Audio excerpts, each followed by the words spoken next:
And now for the reports, for the logs, you can even look at the test results. You can see how many failures, and these were the failed test cases, right? If in case you want to see your the history of the build, you can see it from here, right? What all failed and how it's actually maintained all the history, all the previous history. And if in case you want to see the same extent report over here, so you can configure that. Let's say if you take a look at your build, the build when it was getting executed, so it has actually created a workspace over here. C drive users, Selenium.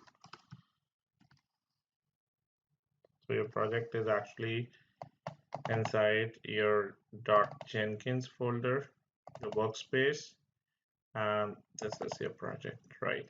And here you should be having your report, the HTML and extend report. So here is your report, right? What got generated just now, right? So what we can do, we can see if you match the timings. These are the recent timings, the latest report that got generated.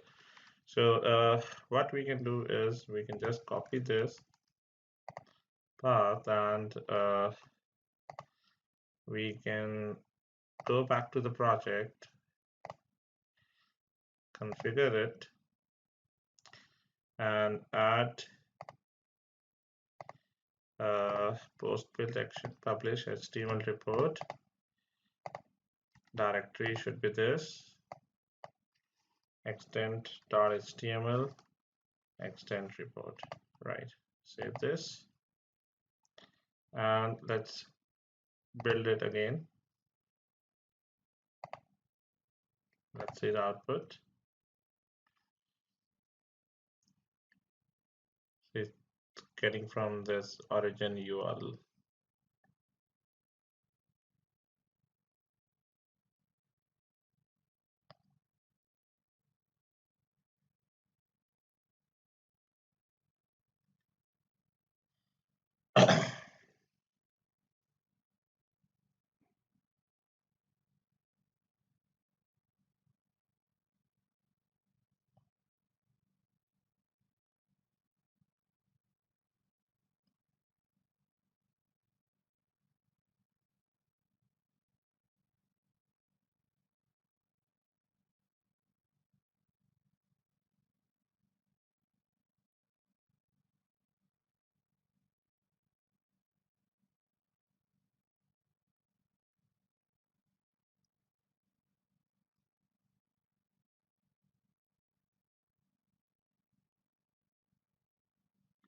Right, so the entire execution done, and let's see if the reports are being generated.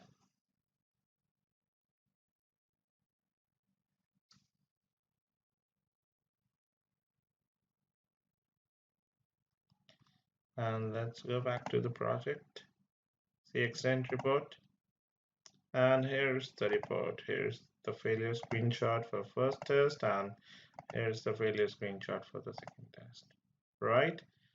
So this is how we have reconfigured our build to support the continuous integration part, and everything is working as expected, right? Even when there is a check-in, the build is being triggered, right? And now the interesting part that comes is when you have like the latest Eclipse with you, you're gonna see a plugin called as eGit plugin, right? Which you can also install it from the Eclipse marketplace, or in the latest Eclipse, it comes inbuilt. So you can right click on your project and you can go to team and click on share project. So here you're gonna see your project.git repository. It's being picked because you have already done Git in it, right? You click on finish, and you're gonna see that it's been converted to a Git project, right? Now you can see it's showing your project as a master uh, file. And now what you can do when you again go to team, you're going to see all these options over here. Now you can do a commit, you can push to the master branch, right? So let's say if I do some changes over here. So I'll say using uh, egit plugin, right? So I need not to go to command prompt like git bash again and again. So this is where the change happen. See, as soon as the changes happen, it changes to something like this. You can see rest of the files. There is no sign like this. Only at this there's a sign. So what I can do, I'll right click over here, go to team, and I'll say add to index. Right, this is being added, and now I'm gonna commit. So commit and commit message, I'm gonna say, see, I can pick the files from here which I want to commit, right? So if there are multiple, I have checkboxes available.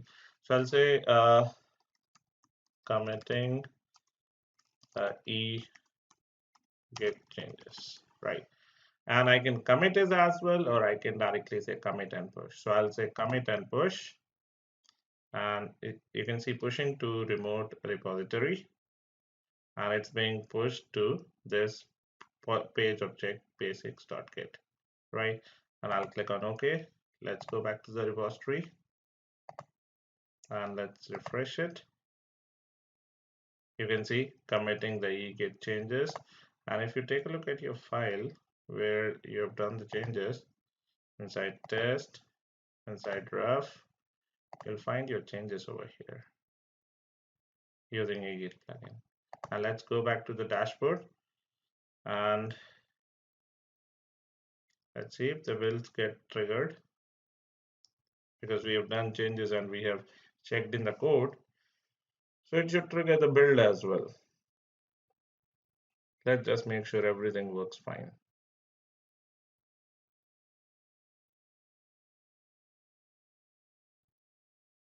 See, the build is in the queue, right?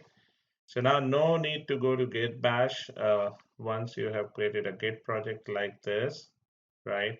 Whenever you make any changes, see, right now there's nothing like I have not done any changes, so it's showing like this. But if I again remove this, do any changes over here, say Control S, you're going to see a sign like this, right? So you need to add it to the masters and you need to commit and push it to the GitHub repository. So this will make your task very simple when you manage the changes with the help of this eGit plugin, right? So that's all in this framework. In the next project, we'll gonna talk about page factories, right? That is another design pattern which supports your page object model itself. So whatever that we have learned so far in a data-driven and page object model, we're gonna apply all those things and include page factories in our next project. All right, thank you.